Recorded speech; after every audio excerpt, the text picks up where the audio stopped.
Pesach is a special holiday. In fact, historically, every holiday we mention Pesach and Kiddush. We say Zecher Yetzias Mitzrayim, because remember the going out of Egypt. Because a lot of people believe in a God, they believe in Hashem, but that doesn't mean that Hashem cares about us, that He's involved in our lives. And Pesach symbolizes that Hashem is involved in our lives. He cares about us. We were slaves and we were developing as a different kind of people, and He wanted us to be, He didn't want us to just be slaves in Egypt. He took us out for a reason, and He cares about our lives. And so that message that Hashem cares about us and that He's involved in our lives, that's a different kind of message. That's a very important message. That's the basis for Judaism. And throughout our history, when the Jewish people got involved in other things and other gods and other religions, Pesach was the one holiday that resonated with them throughout many, many times. And even today, there are people that don't have any other rituals, and Pesach speaks to them. My wife is involved. I do a plug for her. She does, if people do visitations for people that are sick, and they know someone who isn't well, and they need somebody to visit them or to bring them food. So she mentioned to me, she has a number of elderly people that are just not well or they're sick. And the one thing they all said they missed, and this is funny, was, I can't make Pesach like I used to. I can't clean like I used to. So like all the young people are saying, oh man, I have to clean, I have to cook. And all the old people are saying, I miss that. Like I can't do it anymore. It's such a big, so enjoy, so we, the trick is that to try to do it in a way that works. In earlier times, people lived in a much more simple way. They had smaller houses, and they had less equipment, and it could be they had less guests coming, and they didn't have their own jobs. In other words, if you weren't working and all you had to do was get ready for Pesach, that would be easier. But if you have to get ready for Pesach and you have carpool and you have jobs and you have kids and you don't have a servant, people used to have, people that would, do the dishes and clean up for them. So now it's a different circumstance, and we're comparing ourselves to our grandmother or our bubby and how she used to do it, and so we want to do it the same way. And sometimes it's a lot harder, and the trick is to try to plan it out and figure out a way to make it so that we're not overstressed and that we can do it and it's not too bad. And so that's always the goal with Pesach, to try to make it so that it's a happy time and that it works for everybody. So we're going to talk about getting the kitchen ready. Now, I always try to talk about the minimum. You can always do more than the minimum, and sometimes it's a shame to clean things halfway. You might as well do, once you're cleaning the kitchen or the house, finish the spring cleaning, go all the way. Like if you're cleaning the floor, you might as well have the steam cleaner come in. You might as well get new carpets. You might as well, so whatever you want to do, it's good, it's fine, but I try to say what the minimum is, and if your family custom is to do more, that's fine, try to do more. But I'm not saying that that's wrong or that you shouldn't do more. I'm just trying to say, so for example, it's very funny, we have it in the supermarkets. The people have a custom of covering their shelves before they put Pesach food down. It's such a strong custom, in the supermarkets, they won't put Pesach food down unless they cover the shelf.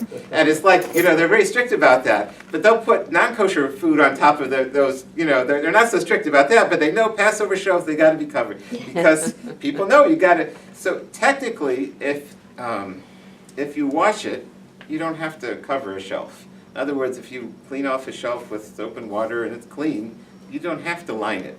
If you don't have time or it's not convenient, or you can just wash the shelf, and then, even though it used to have crumbs on it, you've washed it, and now you can just put your Pesach stuff on it. The only exception is like the crisscross racks. We recommend on the crisscross racks that you cover it, because on the crisscross racks, you can't just wipe the top. Like, food sometimes falls in the crisscross, if you know what I'm saying, and then you just can't get into those things well, and so we recommend you cover it. You're talking about the wire racks? Wire racks, yeah. But a flat rack that you can actually wipe the surface clean and feel good about it, that's no problem. Refrigerators, you can simply wash them, the inside's clean, and then you don't need to cover them or do anything special, with one exception. If you put hot pots, like let's say after the Seder your food is still hot and you don't want to stay up an extra 3 hours to wait till it cools off, and you want to put it directly in the fridge, so then you should put something underneath it.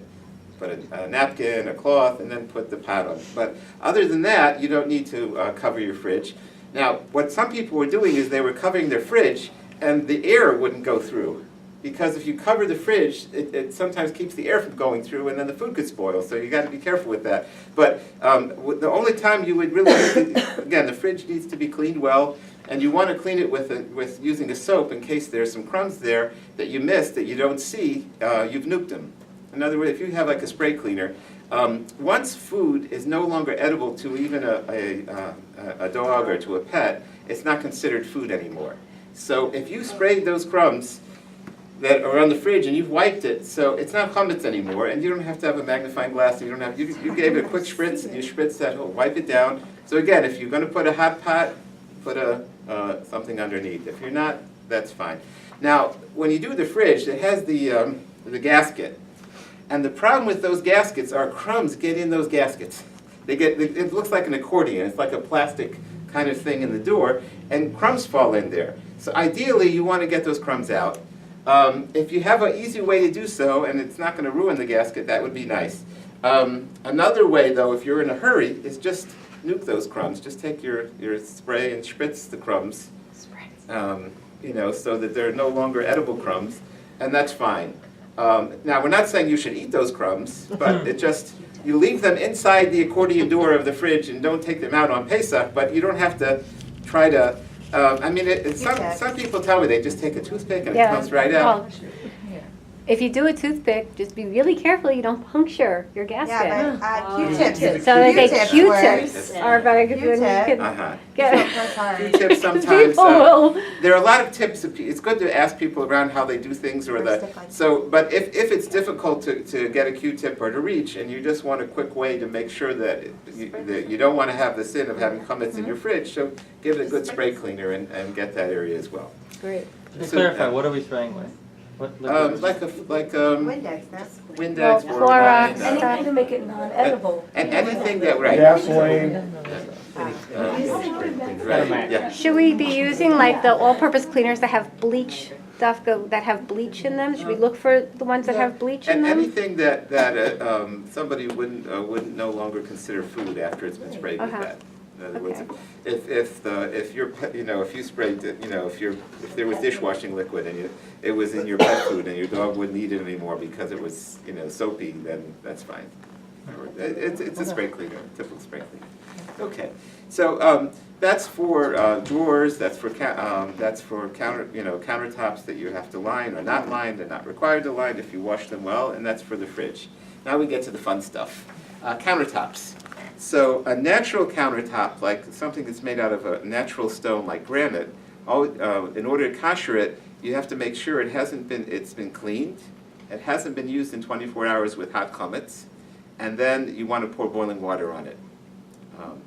Now, there are many different countertops today. That's why it's confusing, and they all look like they're natural and they're stone. And the rubbery ones, like vinyl, we definitely do not kosher for Pesach, and we just cover it. Just put cardboard down, just put contact paper, and use on top of that. But if you think it's a natural stone and you know what it is, so you can check with your rabbi. Some rabbis are more lenient, some are stricter, depending on what you're, I don't know what Rabbi Ingber, if he's, but if what it is that they have modern substances that are 90% stone and a little bit of synthetic. Mm-hmm. So are they considered like a natural stone, or are they like, what do you look at? They cook them, actually. They cook the stone, it's like things like silestone and other things.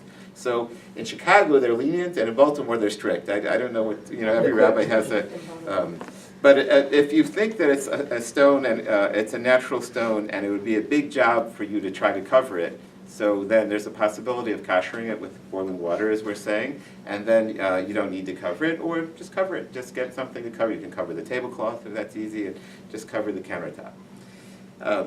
Next, the sink. So if the sink is metal, then you can kosher the sink for Pesach. If the sink is porcelain, then we can't kosher the sink for Pesach. Just use a tub, plastic tub, milk and meat, and put your dishes in there. Now, if it's metal, how would you kosher a metal sink for Pesach? So again, make sure it's clean, hasn't been used in 24 hours, and then you pour boiling water in the sink. Now, you want to pour boiling water all over the metal surface of the sink. There's one thing you want to do when you do the sink is you also want to pour the boiling water on the faucet, because sometimes when you have a pot and you put it down in your sink, like the faucet like this, it steams up into the faucet, and sometimes the faucets actually extend down and they can fall into the pot, so you want to pour the boiling water on the faucet too once you're doing that, yeah. What about down to like the rubber part where it's the disposal? Mhm. Like that you can't kosher that, but sometimes like a spoon or something will kind of like fall and like touch that. So should I put it in the sink net or? If you poured boiling water down there when it's been cleaned, then that's fine. Oh. That's fine. So that would be how you would kosher like a metal sink. So that would be your sink. Let's get to the, yes? So if you have like a water filter on the faucet, can you pour boiling water over that too? Is that good enough for just like You could, or you could just wipe it clean. The same thing would be like a soap dispenser on the sink. You would just wipe it clean. Now, they have these spray things that are made of plastic. So we typically do not kosher plastic for Pesach, but so I would just make sure that I don't stick that plastic spray thing in a pot on Pesach. Just clean it for any crumbs, and then just don't actually put it in anything hot and steamy. And you know, if you fill up a pot of noodles with it, you don't want to use that for Pesach. I mean, some people would, if they really want to use it for Pesach, they would switch it out, or because it is plastic. But most people, for 8 days, if you don't need to use it with anything really hot, so just clean it, and that's fine. The plastic spraying thing that's next to the on the sink. Can it still be used for cold purposes? Yeah, that's fine. So even if you clean it with, say, Clorox wipes, you still couldn't use it Well, with hot? right, that's right. Well, when you clean it with Clorox wipes, you're cleaning the outside, but you're not cleaning what might be absorbed in it. So usually when we kosher something with hot water, that's what we're doing in case it absorbs chametz. We're getting it to expel that flavor or that whatever might have been absorbed. So plastic, though, we're not sure if the hot water will get rid of what it absorbed. What if my faucet, the thing that pulls out, is also the faucet? Mm-hmm. So Right. So I would Is it just plastic then? Yeah. It's metal, no? Some of them are plastic, yeah. I think I don't know. I want to say it's metal, but it pulls out from the faucet. Yeah, I have one that's plastic, and it broke 3 times already because it's made out of plastic. It is actually a plastic. Inside it is, but Yeah. yeah. So again, I would just avoid using it in a steamy hot pot. In other words, if you have a Pesach pot and you would like want to, for whatever reason, put it directly on it, I would avoid doing that Oh, over Pesach. the only reason I would take it out is when I get the soap off a bigger pot.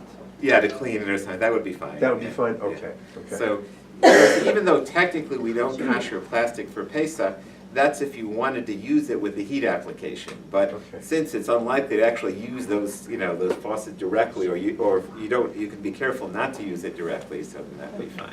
Yeah. This is not just for Pesach, but in general with koshering. When you say pour boiling water over the counter, Mhm. if you boil like an electric kettle and you pour it fast over the counter, is that called boiling enough, or does it have to be like over the stone or over like or people iron it? I don't know. Like I've heard certain things, and I'm like, how strict do we have to be when we're talking about? So the how water. boiling does it have to be? The water should be moving. That's what we call a rolling boil. In Hebrew, the word is male resicha, like it. It means like you see Boiling the water. over, It's the. There is a problem, and that is, and you'll see it very quickly when you pour boiling water. And let's imagine, I don't know if I can use this for the term, but when you're doing your sink. So sometimes people what you want to do is pour the boiling water on the countertop or on the sink. Now, if you pour it like this and you let the water flow, by the time the water's traveled, it loses its heat. Right. And that's not how you want to pour it, Right. because then the water is boiling when it comes off the pot and when it hits the sink, but when the water starts just flowing along the sides, it's no longer that hot. Right. So that's why you'll have people talk about using an iron, which I don't recommend because electricity and hot water, right. And some people use a steamer, which also have to be very careful with. But what we would just do is, instead of taking the water and like just throwing it down the length of the counter, because once the water starts flowing, it loses its heat. When we pour, we just pour along the counter. Mm-hmm. In other words, back and forth, like, just pouring it, so that it's not so much that the water is continuing from the original part, but you're pouring it directly from the spout on the different spots, and so It's a it's slow still process. yeah. Because you have to refill the water and do it bit by bit. Right, that's right. One way to tell is just to feel it afterwards, and you'll be able to tell right away if it's on the sink especially. Like you can feel right away if the sink had the hot water in because it'll feel hot. Yeah. We always put a stone in our pot, Mm-hmm. thinking that it helps retain the heat. Well, are we crazy? Is that a stupid thing we're doing? It's actually really funny. Well, it's traditional. Let's put it Yeah, that way. a lot of people do that. There's two things. I didn't really address this. Do you use a Pesach pot or do you use a non-Pesach pot for the pouring of the water and for Usually the? kosher the pot, and Yes. then So, well, you could use a Pesach pot, but then you're throwing all, if you're koshering, which we didn't talk about yet, but let's say you're taking your non-Pesach You're heating up silverware the chametz. and non-Pesach things and throwing them into your Pesach pot, and when you put boiling water, all of a sudden the water starts getting dirty because the boiling water really cleans things well, and it makes crumbs come out of the food, out of the pot, that by the end of the koshering, you see stuff floating in the water. So the custom began to re-kosher the Pesach pot after you used it for all the chametz. And that's with the hot stone. So that's what some people do. Some people, though, will use their chametz pot and fill it up, bring it to a boil, and put it in a hot rock, and that'll make the water bubble over, and then the chametz pot now is kosher l'Pesach. And so people got used to using the stone because the stone would make the water overflow. And why a hot stone? Because if the stone wasn't hot, then the stone might cool the water down. And so in the koshering process, either in making the chametz pot kosher l'Pesach or in re-koshering, they would use a stone. There are other ways to do it, but it is very traditional to have a stone there. But if it doesn't, it's not absolutely necessary if the water is still boiling and nice and hot. Yeah. But when you pour from a Pesach pot, let's say, over your sink, Mhm. that's not the same problem as with the, No, then no. the pot's still okay. The pot's still okay. Right. That's right. Okay, so then let's talk about the stove and the oven. So self-cleaning oven is self-koshering. That's the easiest thing to do. Self-clean. You don't have to do the whole self-cleaning cycle. They have these really long cycles, and sometimes they claim they're not so good for the ovens to do self-cleaning for a long time. Usually once the smoke stops. In other words, what self-cleaning does is it burns and incinerates anything in the oven. And you don't have to clean it. That's the good part. Like, you don't have to even, you can leave it dirty and turn it on, but when it's smoking, what it's doing is it's burning up everything, and then that's where the whole house smells, and they do. But after a certain amount of time, an hour or two, it stops smoking. And so they have it going for longer just in case your oven was really dirty, and so you could probably turn it off after 2 or 3 hours, and you don't have to wait the full amount of the self-cleaning cycle. What if your oven is not self-cleaning? So then you have to clean it yourself. That's the worst job for Pesach, by the way. In other words, usually what people consider the hard job is cleaning a dirty oven. If your oven is clean and you want to kosher for Pesach and it's not self-cleaning, no problem. You check that it's clean, and then you turn it on high for an hour or for 40 minutes at 550, and then it's also good to go. The problem is that when you cook, things splatter, and the grease tends to lay in different places of the oven, and you want to get that splatter up in order to kosher the oven. Because if you're just going to burn out the oven and the grease is still there, the grease tends to, it could be you had breaded chicken and it dripped, and it's at the bottom of your oven, and so you want to get rid of that. So one way to do it is you have Easy Off, and you spray the Easy Off, and then you have somebody clean out the inside. Now occasionally, especially with older ovens, the color turns. And you could scrub all day long and you won't get it out because the metal and the paint have just changed colors over time. You don't have to worry about that. So what you do is you scrub it a little bit, and if it's coming out, keep on cleaning till it's out. If it's not coming out, forget it. It's just part of the metal and you don't have to worry about it. So that's with the oven. If it's not self-cleaning, you also want to make sure the racks are clean. Or the racks crisscross. Sometimes they have like a gook, whatever gets there. The best way is to put them in the sink with some kind of like a degreaser or something, let them sit for a while, and then it actually comes off very easily if you have the right chemical. Home Depot makes something for that. If you have that problem, you could tell, like I said, where where this is if you don't have a self-cleaning oven and your racks are dirty. So you can just put them in the sink and soak them and stuff for a half hour, rinse them off, and it's like new. But it's like it has some kind of there's like an acid rinse that just like makes them nice and shiny again if you have something What like is that product? Some kind of degreaser. Home Depot has one that's like in a jug called like Oven Clear or Yeah, Rack I Clean have a or picture something. of They one. have an interesting I'll name. tell you a good one. We found, like, we go into a hotel and make a hotel kosher, and they'll have an oven rack, and they sometimes will have a dish cleaner. Will This is sit there good. for an hour and a half scrubbing, Master. or you could just put it and soak it for a half hour in this acid, and it comes out like brand new. Yeah, It's like Grease really Master, maybe? Grease Master? something they make a number of types of things like that. But if your racks are dirty, if they're not that dirty, I wouldn't worry about it. You'll be able to tell. It really just takes looking at. It's not nothing is rocket science. The big thing with ovens are the people don't really look into the backs of the oven, like to see if they're dirty. And so when for a Pesach cleaning, you open it up and try to have a look and see what lurks in the back. Yeah. Okay, so also it should be not used for 24 hours and then self-clean, or? No, it's not necessary. Not necessary. Not necessary. Okay, and also about the gaskets on the door, what about the door, the glass door?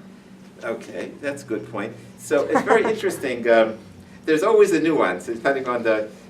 So some ovens, when they self-clean, they have a guard that comes up that makes sure that the door doesn't get self-cleaned. Mm-hmm. And the reason why is the door would shatter in 1,000 pieces because the door is glass. Right. And so what happens though is that the rest of the oven gets perfectly clean and hot, but the actual glass window that you look through doesn't get cleaned well. So that's a problem. If you have that, you can tell right away if the guard comes up when you do the self-cleaning. So what should you do? So some people don't have to worry about the door because they don't use the door. Meaning that when they cook, some people, when they open the door, they let the food sit on the glass. Or their oven is so small, they put in 2 or 3 pans, and the pans lean up against the glass. So if you do use the glass where your pans of food actually touch it, then we recommend just using a piece of foil on the inside of the glass. If your self-cleaning oven has a guard and doesn't actually clean the glass, and you can actually see on a lot of the glass, there's like, it's dirty in between and it doesn't get cleaned. There are ways to open, they claim that you could open it up and clean in between, but that's a big job. And once you open it up, you won't get it back. And so the easiest thing is just to put a piece of foil on. When I gave this lecture once about, because I know the way we use our oven, Friday night we open the oven, and a lot of times the pans of food will sit on the bottom of the oven on top of the door.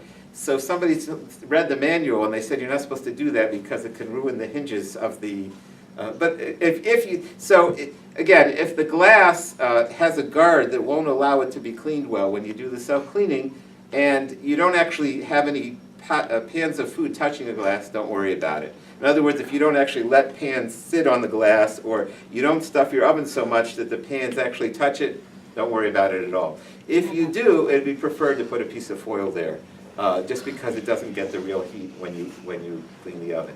Now the foil will fall off in the middle of Pesach, so you put another piece of foil. That's just the nature. A lot of things will fall off in the middle of Pesach. A lot of the foil, it can just be redone. Okay, let's talk about the stove. Oh, Yes. okay, you were gonna take about the oven hood thing? You were gonna talk about that with the stove though, probably, okay, sorry. So the stove, if it's an electric stove, so just turn it on high until it's red, and then it's good to go. Red hot usually takes 3 to 5 minutes. Red hot. Once your electric stove is red, that part there is kosher. If it's a gas stove, so the only problem is what you want to do is you want the flame to go on the grate that's on the gas stove, and for 5 minutes, and turn the flame on. But the problem today is years ago the grate only covered the area of the flame, so you turn on the flame and it would kosher the whole grate. Now on a lot of the stoves, they have the grate extend to the full length of the stovetop, and so when you turn the fire on this part of the grate will not get the heat of the fire at all. And so the end of that extended, they make it so that the pots will sit on the grate no matter where they are. So part of that grate won't get koshered. So then what do? So one thing you could do is when you kosher the oven, you could take all the grates and put them in the oven. And then you just do it in one step. Now, if it's a brand new stove and it's shiny, and you put them in your self-cleaning out, they'll never be shiny again. If it's an old stove, then it's not going to be shiny anyways, it won't make a difference. But if it's shiny, then I wouldn't recommend that method because you might lose the shine. And sometimes there's actually a little plastic or rubber piece on the bottom side of the grates. And so you wouldn't want the oven method because that'll burn them. But if the oven is over 5 years old and it's the grates and they're not particularly shiny, just take them, toss them in the oven. When you kosher the oven, your grates will become kosher, and it's just one step. If they're not, so one thing you could do is turn the flame on, kosher part of it, and then flip over the other side of the grate and turn it on, and then you'll get the other half. That's one way to do it.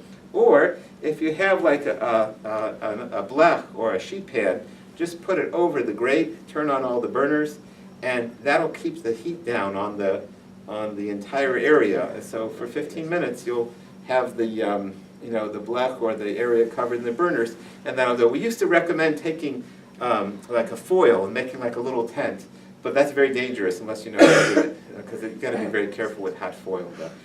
But the goal is that the grate should become very hot so that it should burn out any kind of, let's say, a noodle that fell on there or anything like that. And again, if the grate is hit by the flame, it'll kosher the whole grate except for the area that's extended a few inches beyond. And so then we try to flip it over and turn the flame on that part.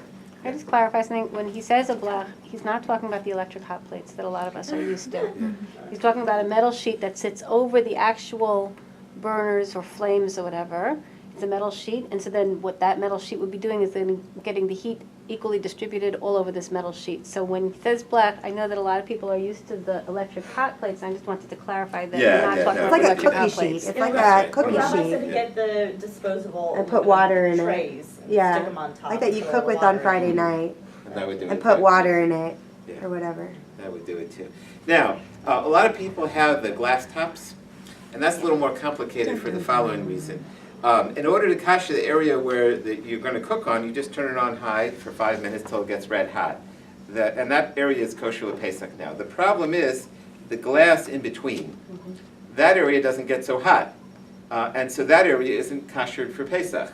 So in theory, if you didn't touch the areas in between now, you'd be okay. But the problem is that ladles and pot lids fall, and sometimes you'll take a very wide pot and you'll put it on a narrow burner, and the pot will end up touching part of the top that wasn't kosher l'Pesach. So the best thing would be if you could cover that area.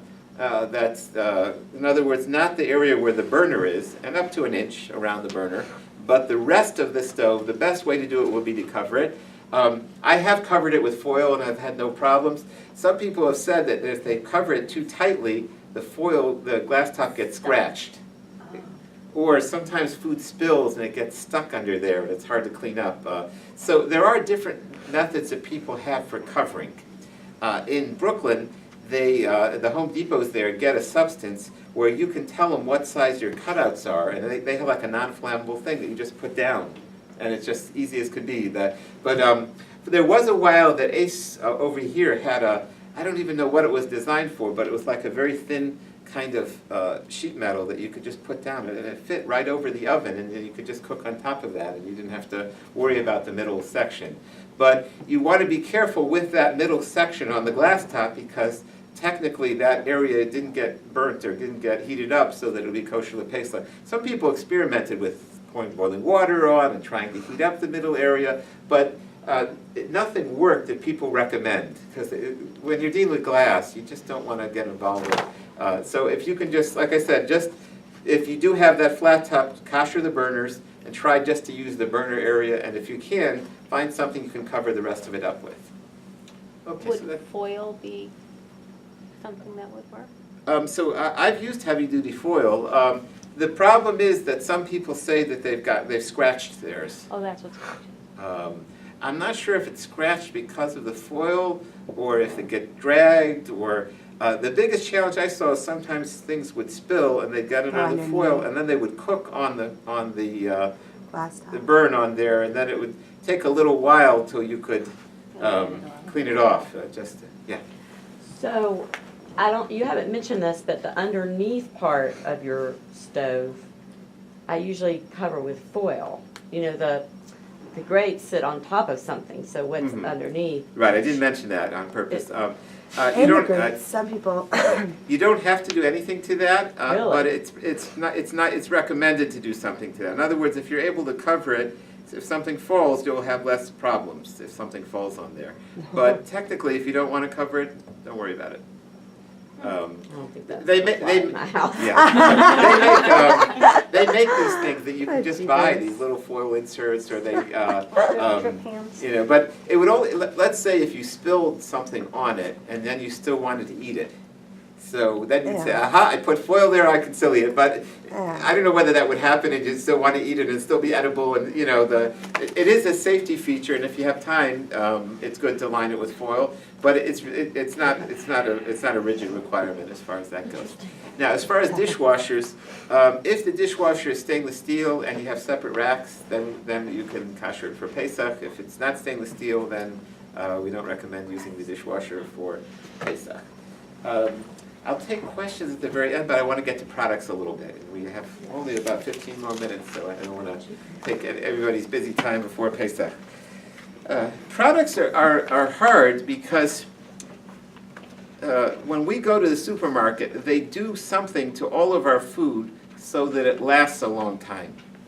In other words, when they put it in the supermarket, they need the food to last, and fresh food doesn't last.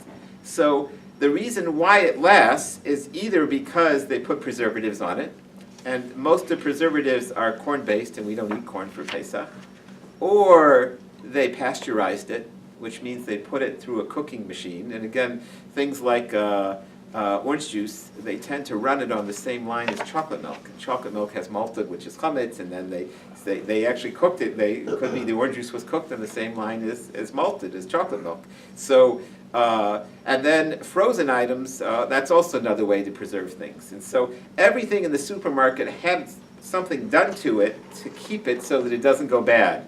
So because of that, everything is complicated. So like dried fruits, we only recommend if we know that they didn't use the corn preservative. Canned goods, we don't only recommend with a P because we know they weren't cooked in the same pot that cooked noodles. Frozen products, they typically cook frozen vegetables, and they cook pasta, and they cook noodles, and a lot of times little pieces of pasta and noodles get stuck in the machinery. And since for Pesach we're worried about even a tiny bit, so we don't recommend frozen products unless they have a P. The exception is frozen fruit is not cooked, so you can buy frozen fruit for Pesach as long as there's no preservatives. So things like frozen strawberries don't have preservatives. Frozen, I think it's cantaloupe and sometimes peaches, they add ascorbic acid because they don't want the color to change. So that acid is a corn-based acid, so we wouldn't recommend the one that has the ascorbic acid. But plain frozen fruit is fine. All meat, raw meat is kosher LePesach, and all raw fish is kosher LePesach. Now, smoked salmon is not raw. We have a smoked salmon company in downtown. They soak it in Jack Daniels, which is chametz. It's really good. And, so smoked salmon should have an OUP for Pesach, and smoked meats also. You find out the secret. They have something they call a filler. And a filler is something a lot cheaper than meat. And it's usually chametz, because chametz is nice and big and fluffy. And that's like, even gefilte fish, if you buy Pesach gefilte fish, it doesn't expand. In other words, when you buy regular gefilte fish, you get this little roll, and it's like challah, like it expands, it gets big. It's because they have fillers in it. Things, soy and wheat, and whatever their thing is, that's a lot cheaper than real fish. And the Pesach gefilte fish is the one that only has fish in it. And so it's sometimes thin and it doesn't have the same. Meats are the same way. So things like salamis and things like cooked meats, they should have an OUP. Raw meats do not need an OUP. Raw fish also does not need a special OUP unless they discovered that some fish get glazed. And glazed means they dip it in something before they freeze it. So it's a good idea to wash off if it's a frozen fish, to wash it off if it has a glaze on it. Sometimes you could see like the fish is like frozen and it's like you could see it has like that glaze. Yeah. so if you've bought like briskets in the past year, or flunkin, or any of those kinds of meats, you could just, like, they wouldn't have put any No, meats that's at some right. point? That's Okay. right. Something like corned beef or something like, But if you stored it in your freezer, You just clean the outer Just wash the package? back. just clean the outer For Pesach? package and then it's fine. It's fine. So, I disagree. years ago, the butchers used to have the same area for some of their processed foods as their raw meats. Today, the health department doesn't allow it, because raw meats don't mix well with finished products, and so it's much less of a problem today. Now, there's still places where the butchers change the paper, they raise the price, and they say kosher or Passover meat, and, but it's not really necessary for the most part. We do have a place, Griller's Pride makes South African sausages. And they get a blend of spices from South Africa. They don't know what the secret ingredients are. It's like it could be it's a filler. It could be they don't know. It's not kosher Pesach. And it goes. So what they do is they stop making it like 5 weeks before Pesach. Now, even if you bought the ground meat from Griller's Pride, it would be they clean it out in between. So it's unlikely to have. It's just not a Pesach clean out. So.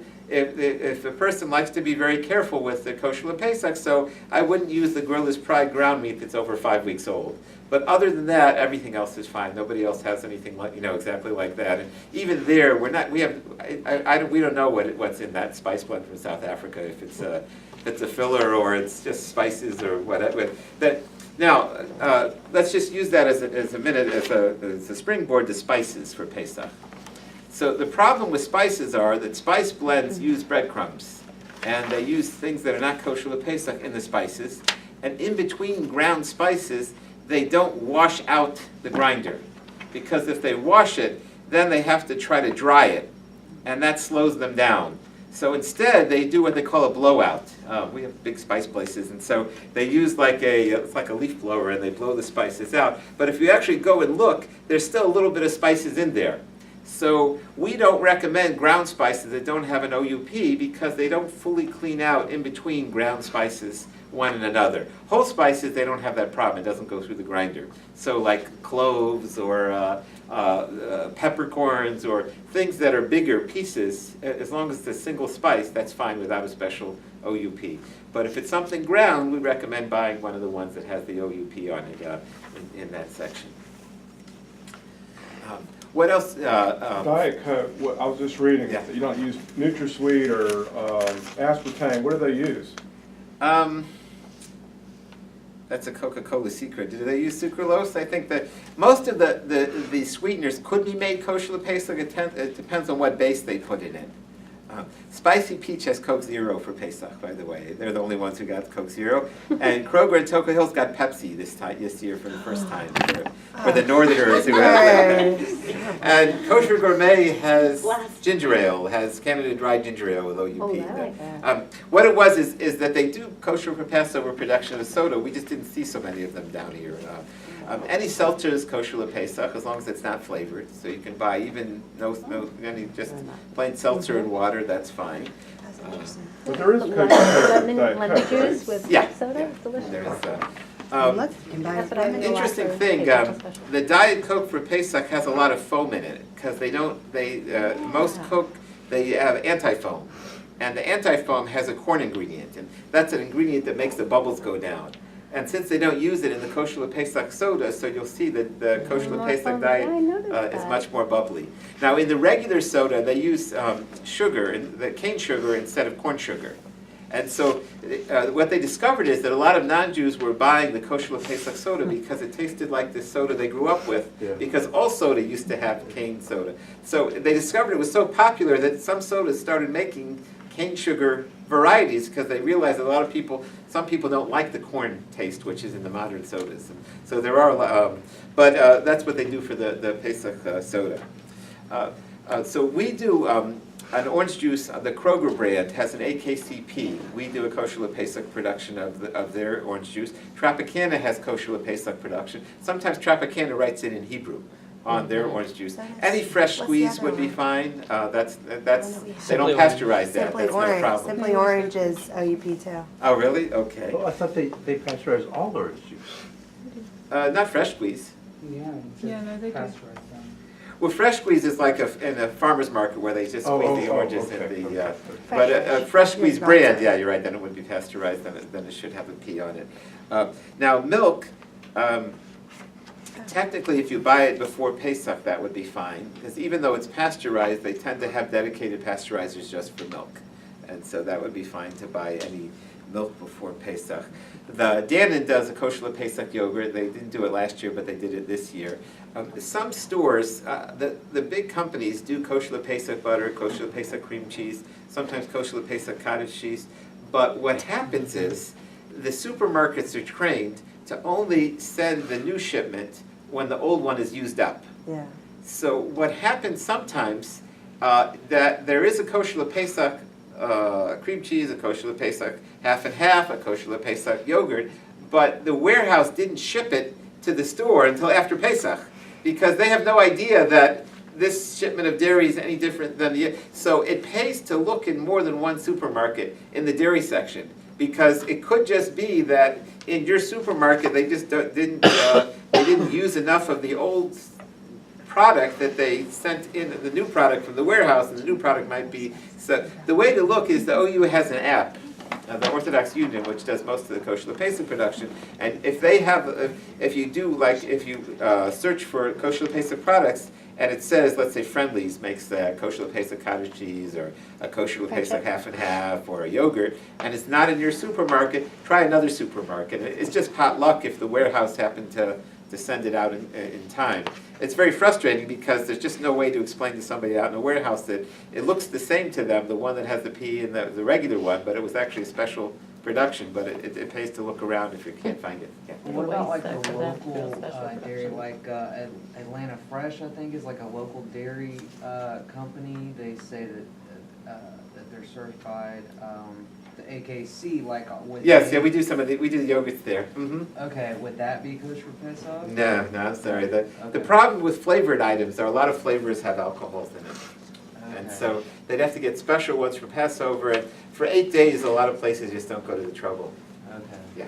Does butter need to be?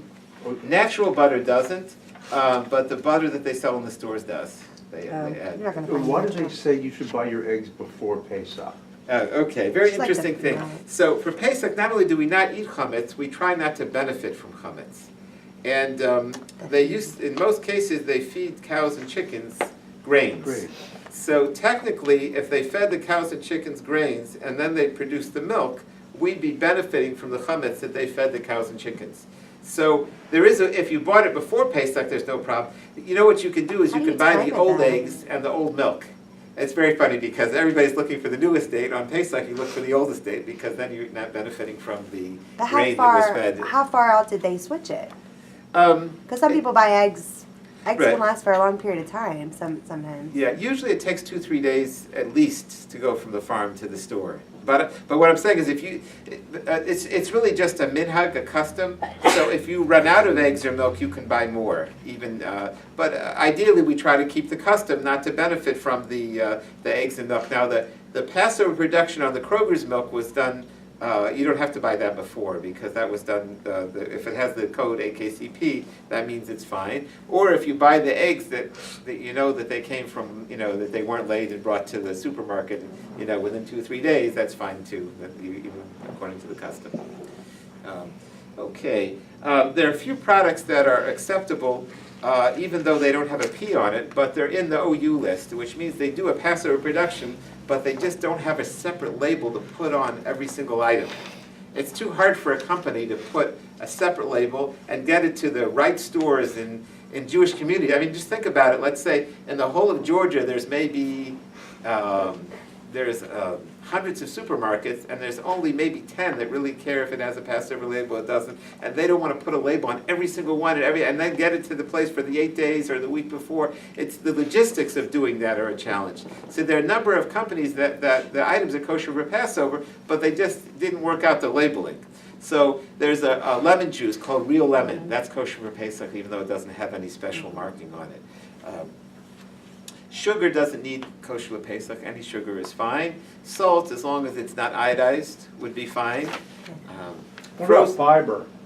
Fiber is fine. What's with iodine? the It's salt. good for people It's that a corn have derivative that thyroids. they use when they put the iodine in. Okay. And, let's see, what did we leave out? Quinoa. Oh, oil.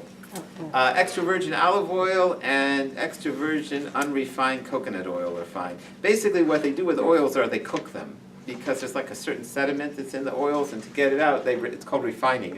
It's cooking the oil, but they also cook oils that are not kosher Pesach in the same equipment. So either the oil has a P, or you buy an oil that's not cooked. So the only two oils that are not cooked at all are extra virgin olive oil or the unrefined coconut oil.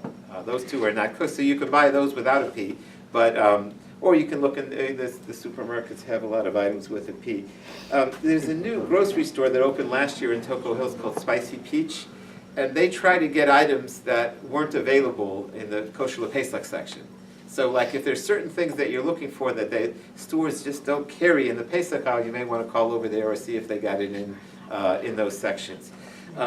The big problem that we have in supermarkets are that the workers don't really know the difference between kosher and kosher for Passover. And many times on the same trucks, they'll get the same, so like for example, there's, Manischewitz makes a noodle that's kosher for Passover, and they make one that's not kosher for Passover.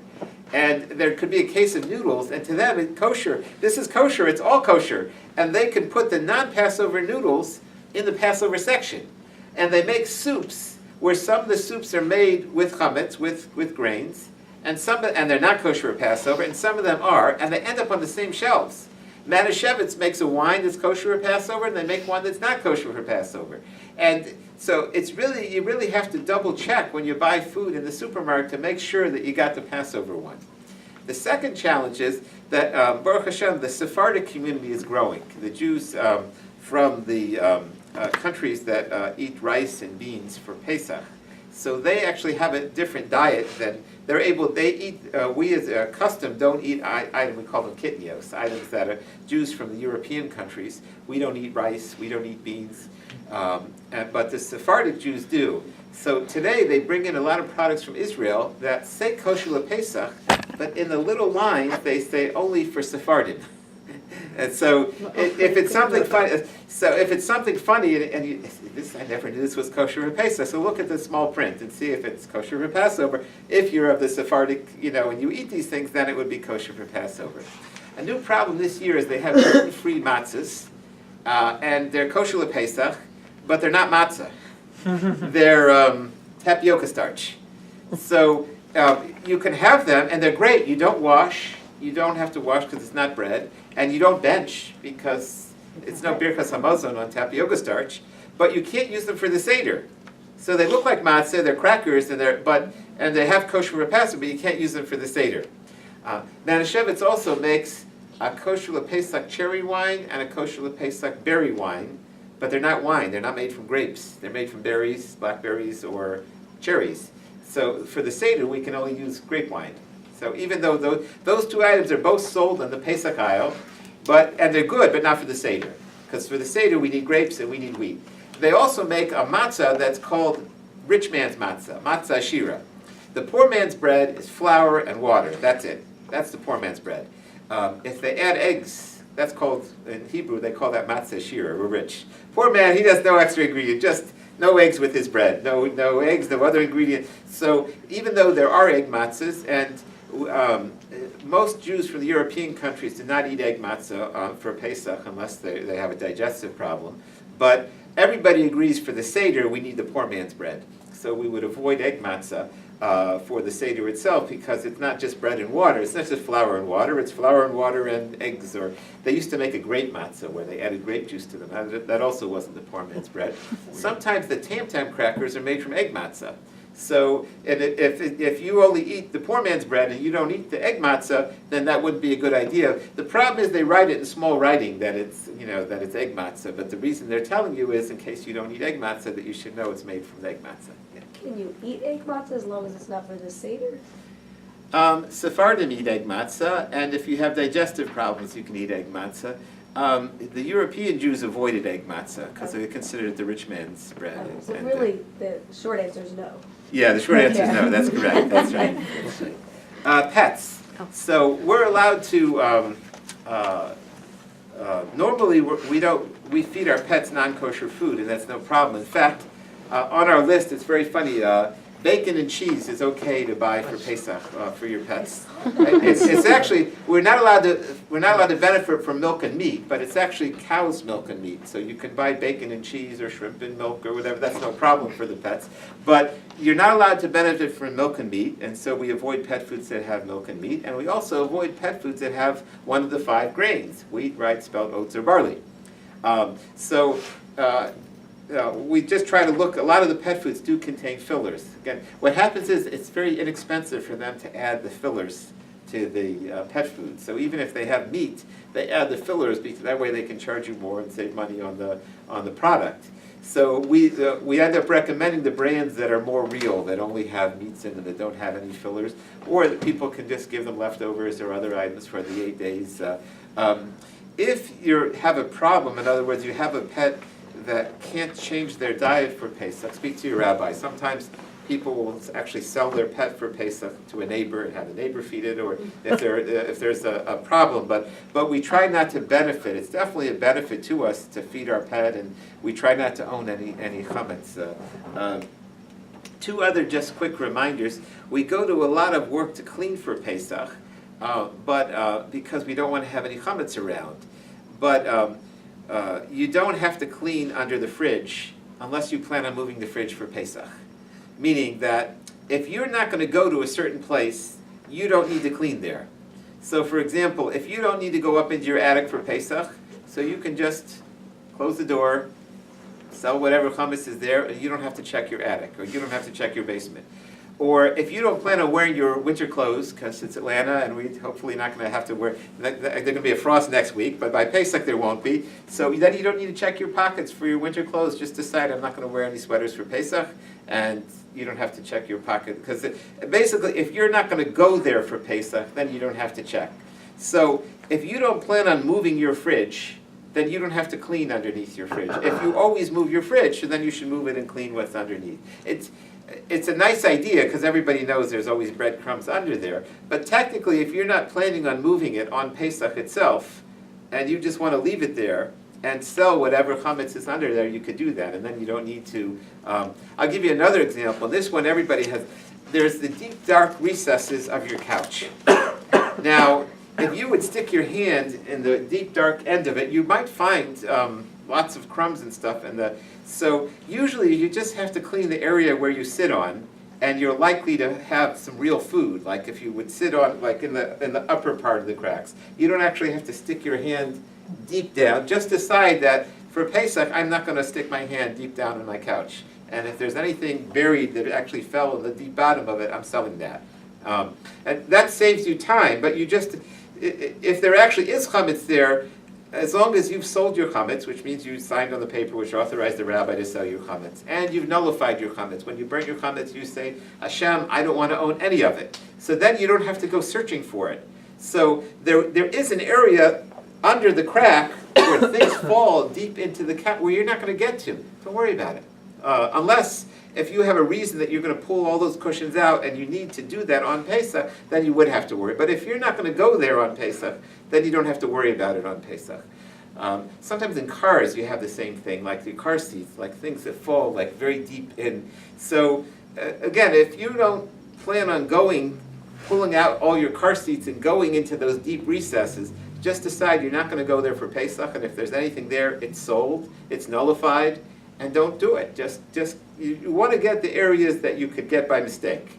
In other words, you can lean back on the couch and, oh, here's a lollipop, or if you have kids, you always find candy, or you find, you want to get the areas that you could by mistake lean on or touch or come in contact, but those deep recesses that are very difficult to clean, if you find them difficult to clean, because you don't want to turn your couch upside down and shake it or whatever to get those, so then just sell it or nullify it, and then you don't, and just decide you're not going to go there for Pesach.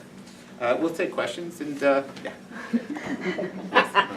Well, I have a few questions, but they're all related to food. The lettuce, Mm-hmm. the locally grown lettuce that you Mm-hmm. nice already washed Hydroponics, romaine yeah. Mm-hmm. lettuce that. Mhm. Do you know what I'm talking Yes, about? absolutely. Is that okay to use for Passover? It's okay to use for Passover. there's a little bit of a debate if you can use it for the Seder. Because for the Seder, you make the blessing, Hashem who created the bitter herbs from the Hadama, from the ground. So these are actually grown above ground. Right. So there's a little bit of a dispute about whether it's one of the local rabbis was looking at it was going to come to a conclusion whether you could use it or not. So for the Seder itself, I would wash the Right, but for the rest of it, no problem. For salads and Hydroponics. stuff, I can. That's right, yeah. It's an interesting argument. Some people say that even though it's not grown in the ground, they take the minerals from the ground to get it to grow, so it could still be called from the ground. So what bracha do you make on it then? Then you make a shahakol. It would be So like, what do we make on it here, like on that? there are different opinions. That's a good Jewish answer. What's your opinion? I make a demo on it personally, but there are different opinions. You can check out the different rabbis study them, and they just, based on who they ask their questions to or who they've researched it The from. original process is still. It's hydroponic though, it's not. It's hard. It's hard to know if they ever made food that way, where they would grow it above ground and take the nutrients and they grow it in a bug-free environment. They do it by the airport. Actually, it's interesting. Okay. Can I keep asking? Yeah. Nuts. Mm-hmm. Can you clarify Yeah. with the nuts, because I'm a little bit confused. Any raw nuts with no additives are fine. Yeah, but And not peanuts. I find that hard to find nuts with no additives. Really? Costco, Trader Costco. Joe's, We get Costco almonds and cashews. When you Huge. say that, and pecans and walnuts. but the whole without it being processed at all? Yeah, it's the whole nut, it's totally raw. No, There is something called a midget pecan that we don't recommend because there's a kind of bug that goes on a midget pecan, and they sometimes wash it in alcohol to get that bug off. But I don't see midget pecans that much either. I see whole pecans or half pecans. I wouldn't worry so much about that. What you do see is preservatives, and those again we would buy the nuts without preservatives. But if you look around, it could be slivered almonds. That's fine, or even blanched, but just not the preservatives. Okay. Quinoa, there are different opinions. If you follow the view that it's okay, which today most people say it is okay, so you would want to buy the brand with a P. Because on the fields and in the silos where they keep the quinoa, many of the farms also do grains. And it's impossible to see a little bit of barley mixed in with the quinoa. And so it's recommended to buy the brands that have the P. There is a brand that doesn't have a P that's acceptable. It's listed on the website. Or Ancient Harvest White. Ancient Harvest or something, I think that was it. And only the white, correct? Whatever information is out there, whichever one they say.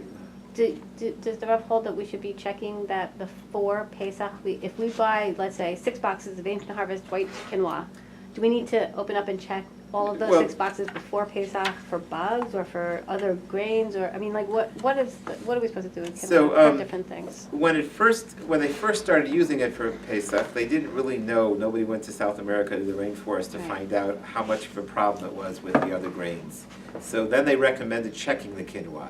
Now they send mashkichim to South America, and they recommend certain brands are the ones that have the P. So if yours has a P, you don't have to check it. It's fine. It's only if you were to buy the ones that weren't the official ones that you wouldn't want to use them unless you made sure there were no barley mixed in and stuff like that. Well, like I said, I think it was the Star K or the OU. Which one was it that you brought to my attention? The Ancient Harvest White quinoa that does not need a P.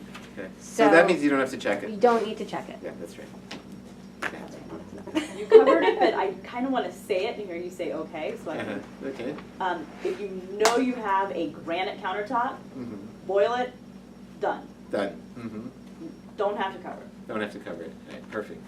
Granite is the most simple. That's the traditional one. The question is really about like silestone and some of these other resins that get like, they look like stone, but they're not 100% stone.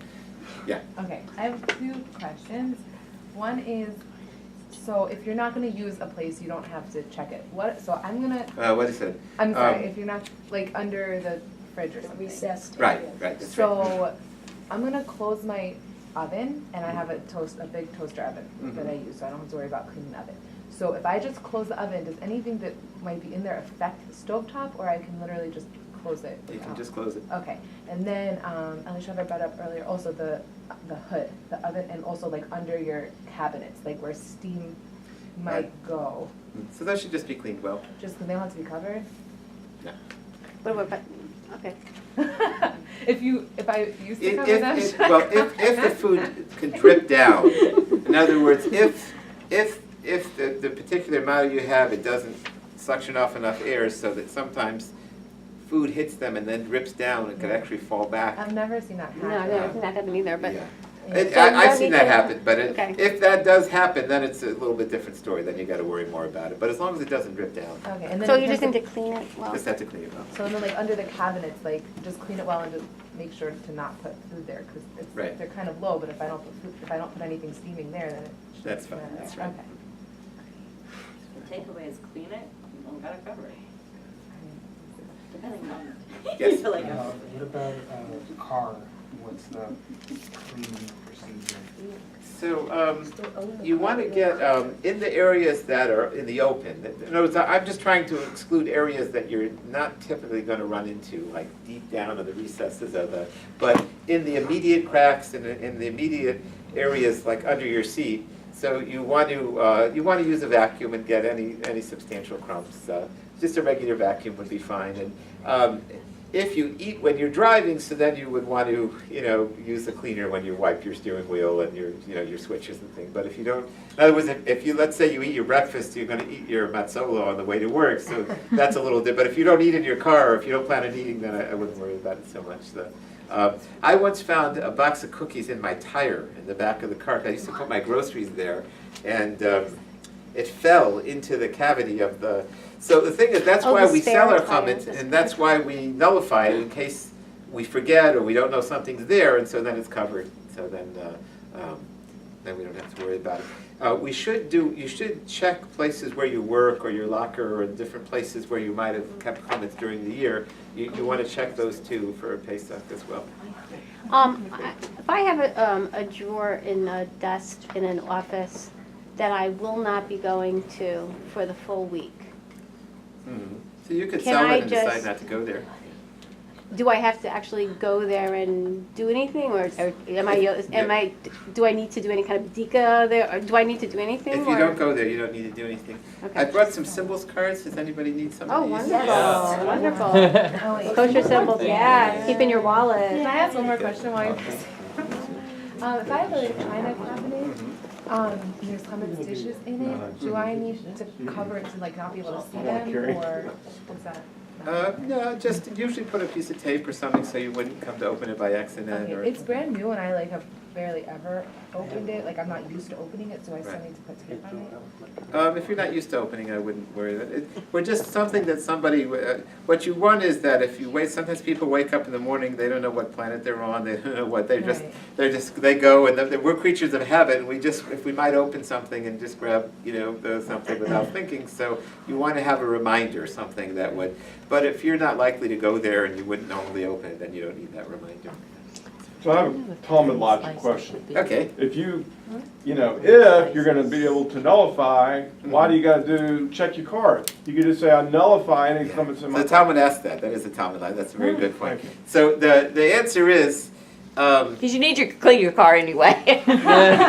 So, Once they're really good cleaners. So they were afraid, first of all, like let's say a person has a bottle of good scotch. Yeah. And so a person the car? says, I nullify this scotch and it's like the dust of the earth. Well, usually a person doesn't really nullify it if it's important to him, it has value to him. So it's hard, they felt it's difficult to consider that nullifying it if it's locked up in your whiskey cabinet and it's there and it's important to you, so then the nullification may not work. So therefore we do other methods, we sell it. And then the other problem is that if it's readily available to you, when you wake up in the morning, like we said on some day the Seder's very late at night and you have a hangover from all that wine, and you wake up and the next morning you don't know where you are, and you wake up and you're hungry, and sometimes you just forget it's Pesach, and you could come, if the chametz is like all around you, you could come to take it. So part of our defense is that we do all these methods. We get rid of it, we seek it out, we clean it out, we get rid of it, we sell it, and we nullify it. And with those three methods, we take care of all possibilities. And in case one didn't work, we have the other two as backup. But technically, you're right. In theory, if you nullified it or you sold it or but this solves all the problems you run into if you do all three. Okay, If you just, with the countertop, if you, you can clean it and cover it, you can clean it and kosher it, or you can clean it and kosher it and cover it. I mean, those are the three things that people do, but you're saying like you don't need Right. to So do both. the question is, if you're going to cover it anyways, if you need to clean it. Uh-huh, So technically, if you're going to cover it anyways, you don't need to clean it. uh-huh. People like to clean it once they're going to cover it, but technically, sometimes people don't like to hear this, but a lot of people, they'll go on vacation, let's say to Eretz Yisrael or to Disney World, those are the two places people go, and they get in the day before, and they're coming into an apartment that's totally chametz-stick, Yeah. and they somehow get it ready in a few hours, and they manage, because they're on vacation and they want to really be in Disney World, they really want to be in Eretz Yisrael, and you could do that. In other words, it's not comfortable, it's not your own home. You just throw cardboard on the counters and you burn out the ovens really quick, and you make an area that you can use, a safe area that you put everything in and everywhere else is off limits. But in theory, you could very quickly prepare so that at least you're not sinning, you're not eating chametz for Pesach, and it's just in our own homes. We want to be comfortable, and we want to, and not only that, when we have everybody coming, it's very hard to serve big meals and have strangers in our kitchen when, don't put that down there, oh no, he put that down, So we end up doing a lot more. When you go on vacation, you typically, you're using paper goods and you're in a small area, but it is doable if you don't if your time is very limited and you just want to cover a few things and use all foil and all paper goods and all. There are some shortcuts you can take. Okay. One more question, for people who are planning on going away for the full week, do they need to, what's the obligation of B'dika?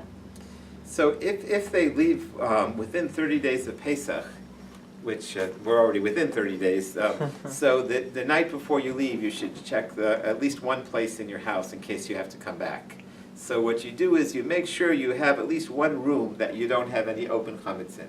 So, for example, if you know you're going away for Pesach, you would just take like your living room or a bedroom and look around in that room and make sure that there's no open chametz, it's been vacuumed. And so in case you did come home, you do have one area, and the rest of the house you can sell. That's typically what people do. Okay, wish everybody a wonderful, happy, joyous Kasher Sameach. We take questions. People call in the Kashrus Commission all the time. We'll do our best to get back to you if you do, or in general if you'd like to. And it's a pleasure. Thank you. Thank you so much.